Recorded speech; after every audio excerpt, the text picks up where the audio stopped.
Okay. Hi, I'm Ann Schell, Administrative Liaison to the Board.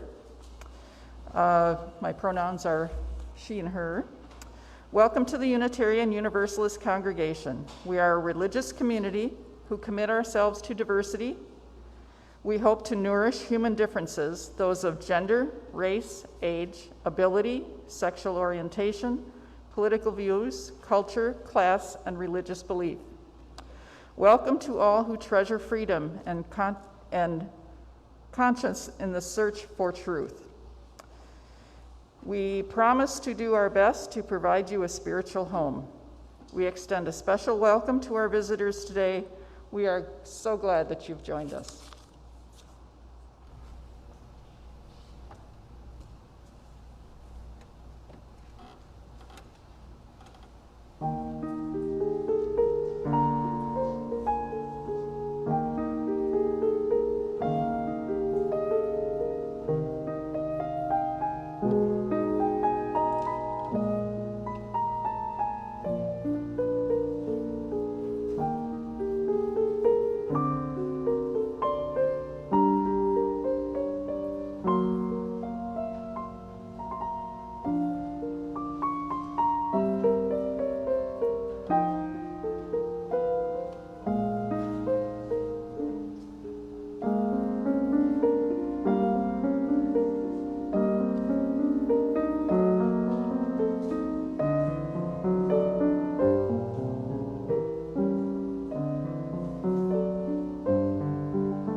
Hello, I'm Patty Cleary, and I'm here to make an announcement on behalf of the Harvest Auction Committee. We are planning to have a wonderful event this year on November 13th. We will have the silent auction online again, and in order to have the most amount of contact, we will do the Harvest Auction itself online like we did last year.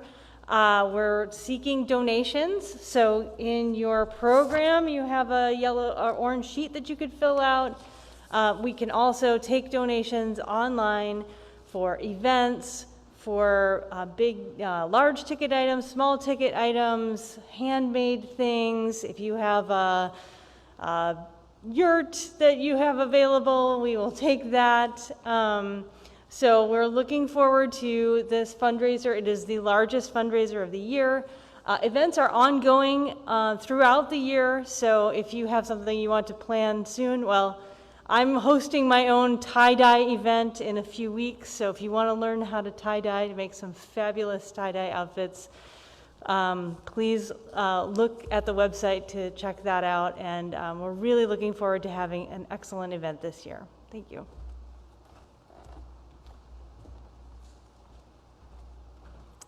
Welcome home. That has a special meaning in this time that we've been away from our building. And these are words by Rachel Rott. Welcome you questioners, seekers of truth with a capital T, pilgrims longing for sanctuary, needing harbor from the storm. Welcome those who are holding on by a thread determined breaker of chains of loneliness and isolation. You pushed through your fear because something told you that you deserve to belong. Welcome home. Welcome home, those who braid ropes again and again. You've been there for siblings who are just hanging on. You gave them a hand into community and told them that they could rest here. Welcome you who seek religious community for your children and grandchildren. You entrust young people here, and we as community will nurture and respect them. Welcome to our children and youth who are right now in our green space and in our sanctuary and in our seekers room. We give you the gift of your joy. You give us the gift of your joy, your curiosity, and your trust, and we promise to hold it safe. Welcome home. How do we make this tender place wider? How do we stretch it into a broader welcome, a more radical generosity of heart? Can we commit ourselves to being with each other? Can we reach across the aisles and talk to one another?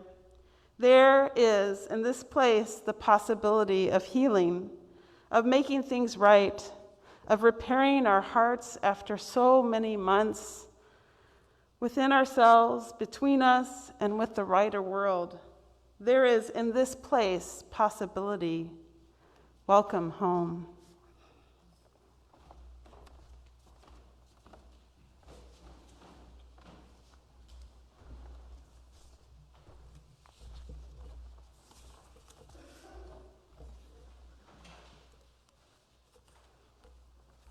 Hello, I am Betty Klimmeyer, and my pronouns are she and hers.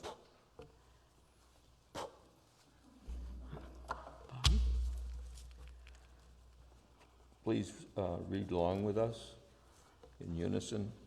May this flame cast its light toward the coming days, reminding us that the future is not simply a place we are going, but a place we are creating. The path of new possibilities will not be found, but made. A new world is waiting to be built. May our time together light the way.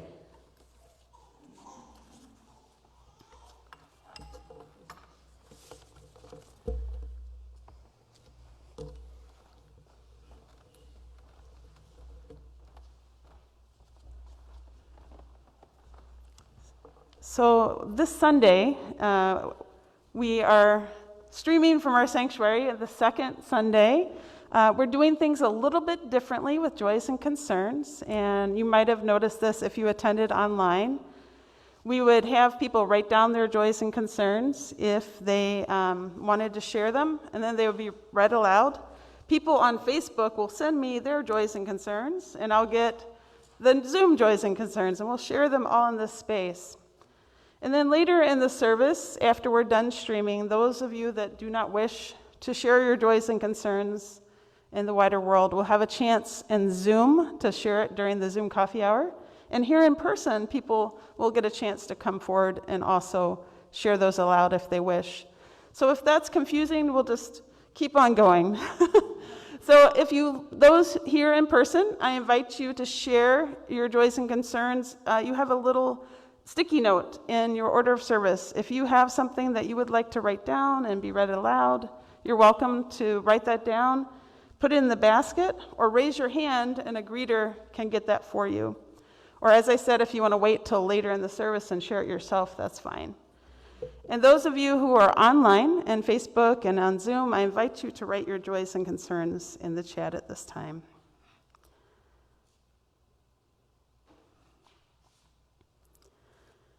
And I know we have a few already in the basket, so I'm going to go get those right now.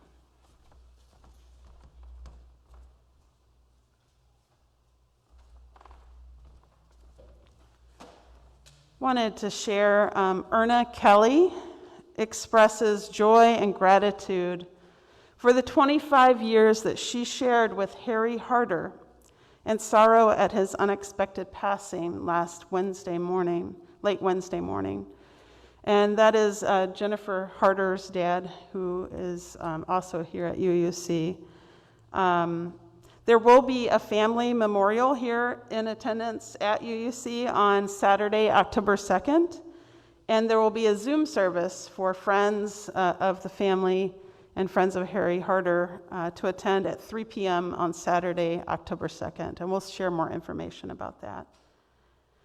Amy, our RE coordinator, who's outside with the kids, made sure to share her concern. Her dog, Kaya, is going to be having surgery on her knee tomorrow, so send Kaya lots of love.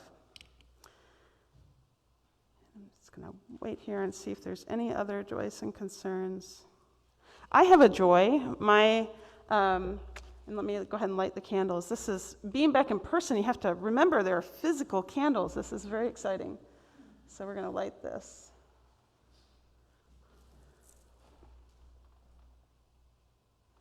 I have a joy that Kendra Lepp is home from college, and it was great to see them for the weekend. And first child away from home, boy, your heart lives outside of your body, really, really.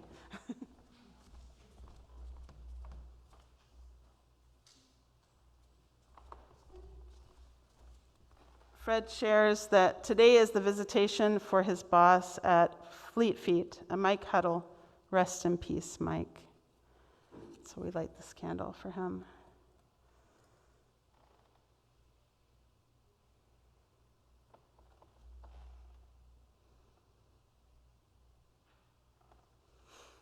Kurt Erickson shares online, a joy to sit at my mother's favorite bench overlooking Nantucket Sound while knowing she and my father are floating free out there.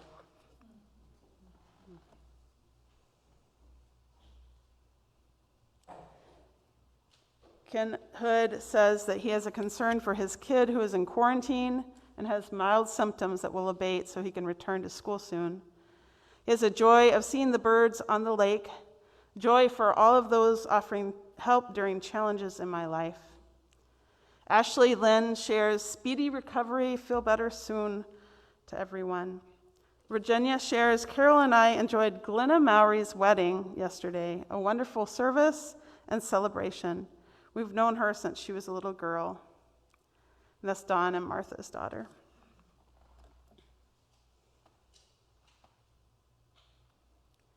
Randy Dobchak from Florida, grateful for my connection to community. I graduate from yoga school on Saturday. And Katie Christian, my family has been in a challenging transition, and we hope to all make our way through this challenge. Make it to a better time.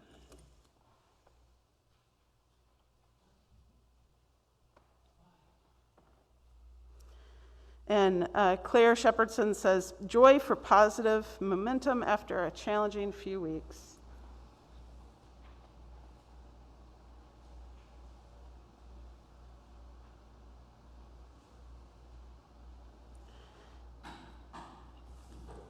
And I invite you to close with me with the joys and concerns with the words written for you to close. Love is the spirit of this church, and service its law. This is our great covenant, to dwell together in peace, to seek the truth in love, and to help one another.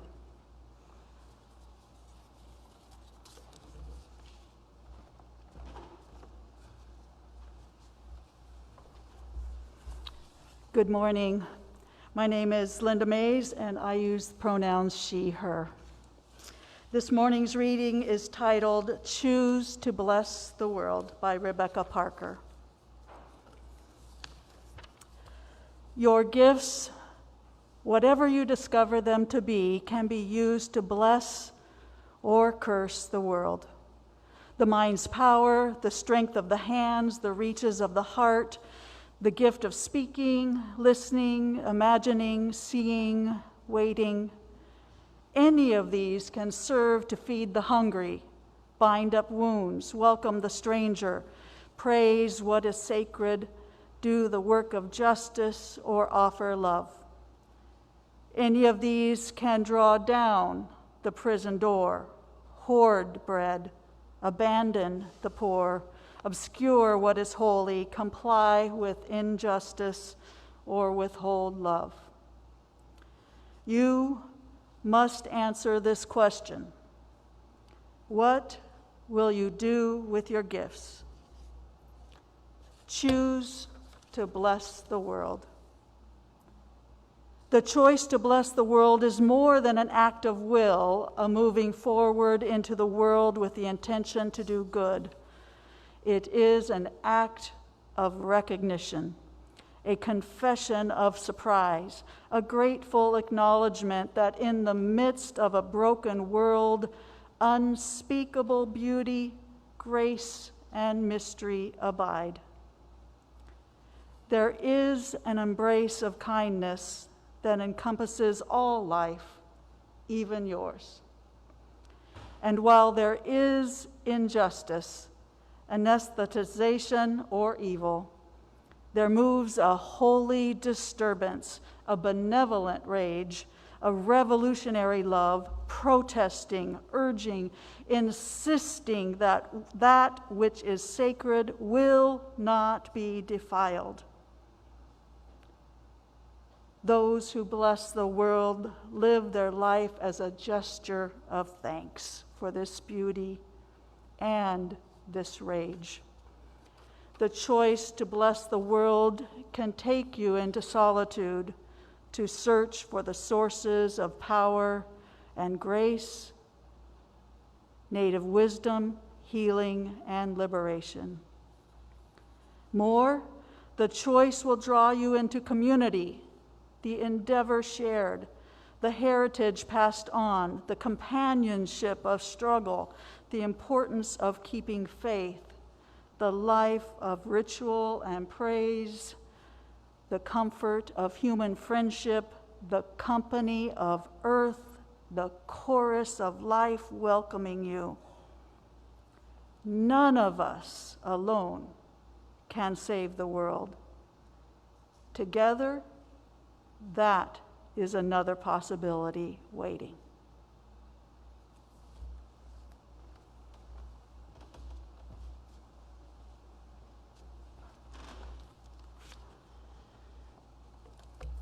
So our topic today is embracing possibility. Well, you know, if you'd asked me 18 months ago about embracing possibility, I would have said, yes, let's do that. Let's go out and do things. And now it sounds enticing, but I'm not sure I have the energy to do one more thing. And then I step out my door, say, okay, is it safe out here? I've been inside for so long.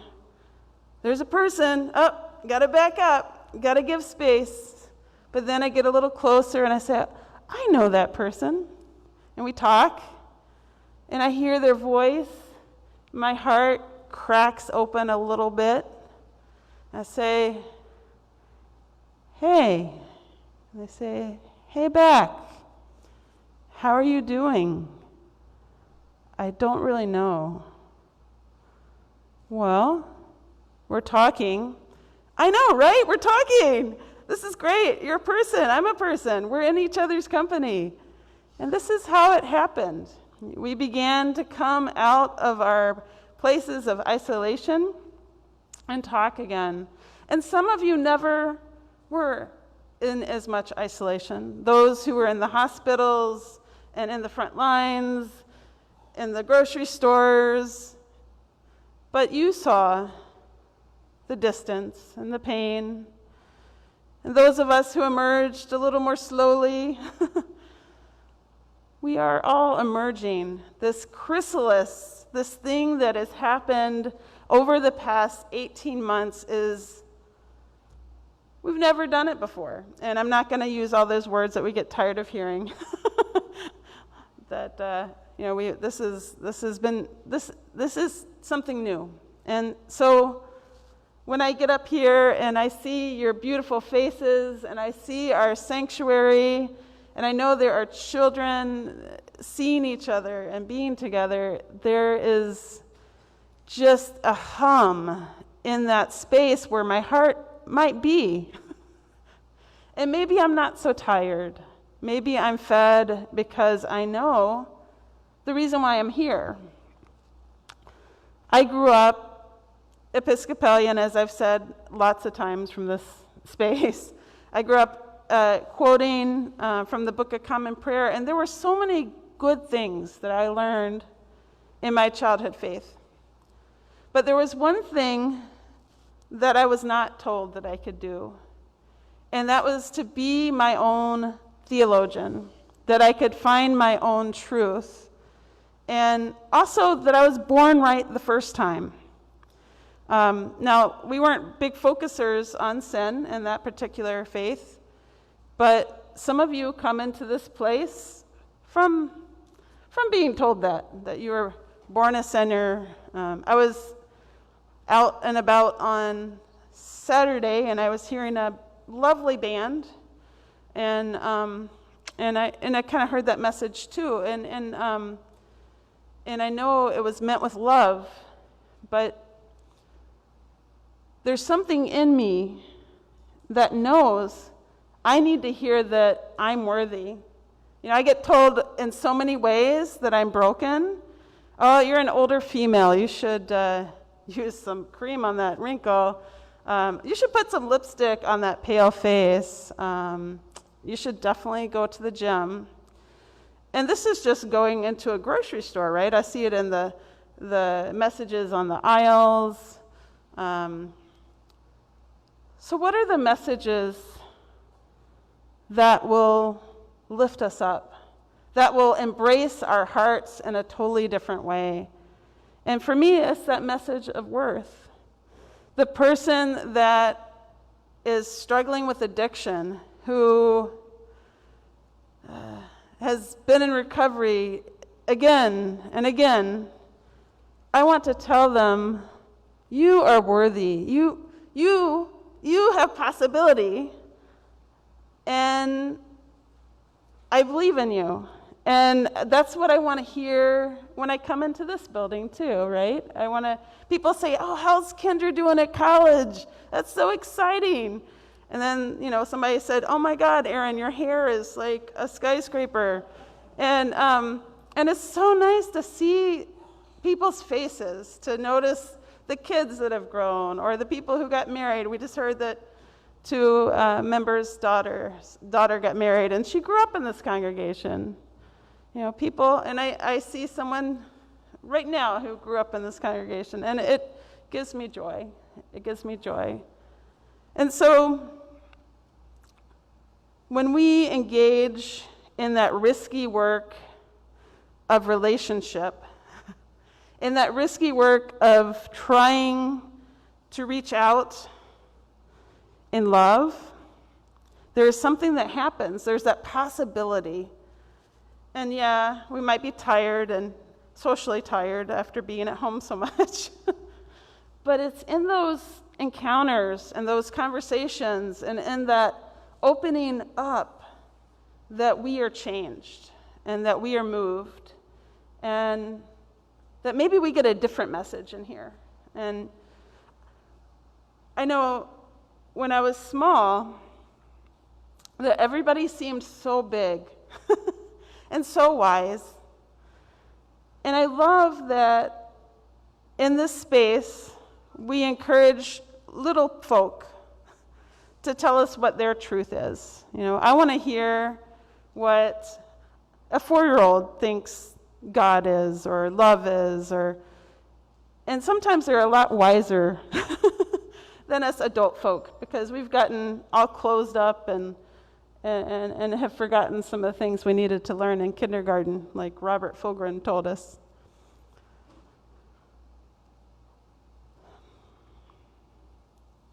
So when I think of engaging in possibility, I think it's risky. It's risky. But if we don't do it, we stagnate. And I don't know if you've ever seen the bird's nests that get dropped accidentally by kids, and you go, okay, let's put the nest back. Or the caterpillar that doesn't quite become the butterfly. I think it's our job, our opportunity to find those moments where we can nurture each other, where we can nurture ourselves and nurture life.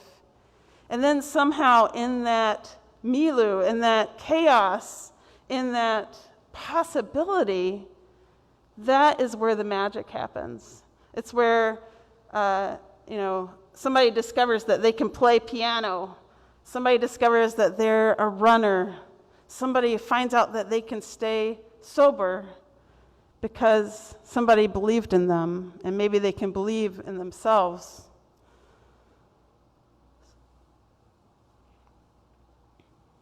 So welcome home. Welcome to this place where we embrace you, weary and tired, or happy, excited. Your beliefs are different.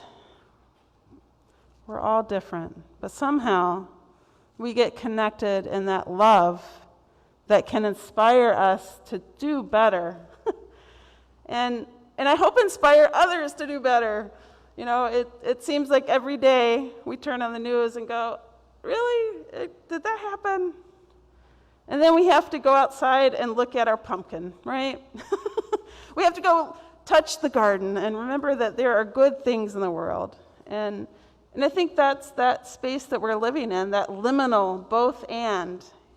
Yes, there are a lot of hard times right now, but there's hope. There's possibility. Those kids putting on their mask every single day, those teachers loving up our kids, those folks at the school board, those folks at the city council, they're all trying to do. So when I think about love is the spirit of this church, it's something tangible. It's easy to talk about love. I love you. But love is tangible. Love is something that we make present in our relationships and how we engage in the world. Linda talked about choosing to make a blessing, choosing to be a blessing. And that sounds odd. How do you choose to be a blessing? But it is a spiritual practice. It's something that we work at, to not call the person who cut you off, roll down the window and, give the person the bird. That takes something. Instead, you might say, maybe that person cut you off because they're going to the hospital. Or it's hard sometimes. Each moment that we are here is a possibility. And I know that during COVID, we had time to contemplate. Many of us were still busy. Not everybody, had gobs of time, but we had different kinds of time. There was time, instead of driving to a meeting every night, that maybe people baked bread, especially in the beginning. We baked a lot of bread. We made a lot of puzzles, did a lot of stuff. And maybe we found out something about ourselves, that maybe slowing down is not a bad thing. To engage in possibility doesn't mean that we have to go back to the way we used to do things. It means that we can approach life and approach love and relationship in new ways. So I'm really excited about this year. It is a challenge to be in our spaces, to feel safe, to feel the connection is palatable. But what will church be like? What will life be like in this year? I think it is emerging from the chrysalis. We're still figuring it out. But I know that if we do it in the spirit of love, in the spirit of worthiness, that we won't go wrong. So I hope this week, here's my spiritual homework for you this week. Got to give you homework. When you talk to someone, maybe pause and listen to what they're saying or what they're not saying. Look them in the eye, because we haven't done that very much, right? We got to practice. How do we talk to people? We look them in the eye again. And see if you can hear what they're saying to you beneath the words. What is it that they're needing or reaching for? What is it that you're needing and reaching for? And maybe somewhere in that possibility, you make a friendship or you say something that can be something that we can hold on to, something that you can hold on to. Because your kindness, your love, it is a blessing. It is a blessing. And I want to thank all of you for all those small acts of kindness that you do, because it makes a difference. Welcome home. Welcome to this place of possibility, breaking your heart open and trying again. Amen.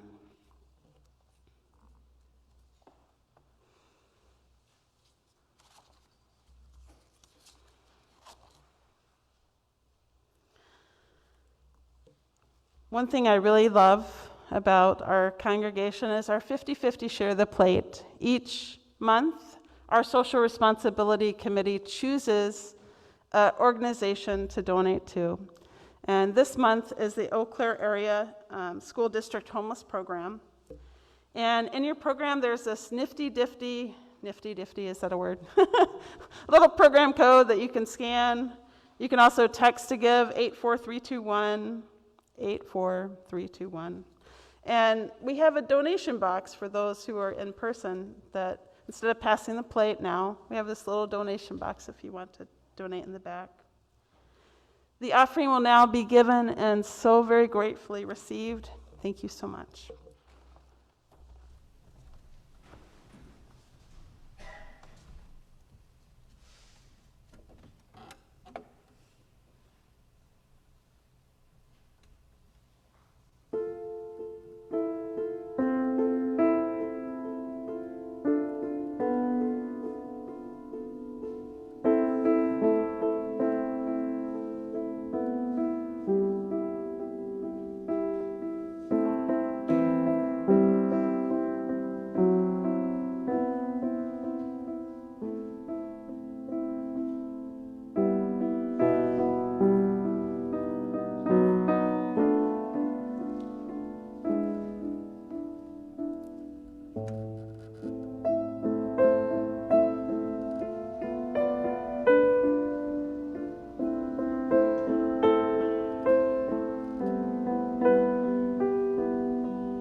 Could you join me in unison for the words for extinguishing the chalice?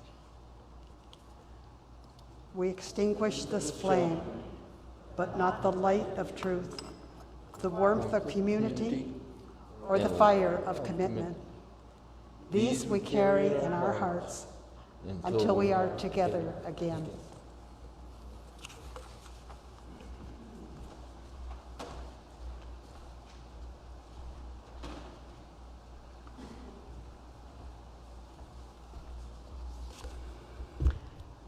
The closing words this morning are written by the Reverend Audette Fulbright Fulson. The days that come and carry away your spirit, your spark, bow down. Lay your head on the hard earth and let your brokenness join the death that is stirring there. Life rebels against death, takes the very dust of our bones and reweaves it into glory. You were made for life, and life does not intend to let you go. But rest you can. Decay and falling away from ourselves and part of that process, are part of that process. If you need to fall apart, then do. For life will hold you in that too. Life will teach you how to desiccate and blow away, and then will call you back from the four corners of the earth and will renew you with the water of the tears of others who, like you, weep for all that is lost. She will breathe back into you the breath that washes from the mouths of children laughing, from the lion's roar, from the exhalation of trees. You will be reborn into the arms of beloveds, and together we will sing a new song. Blessed be, and amen.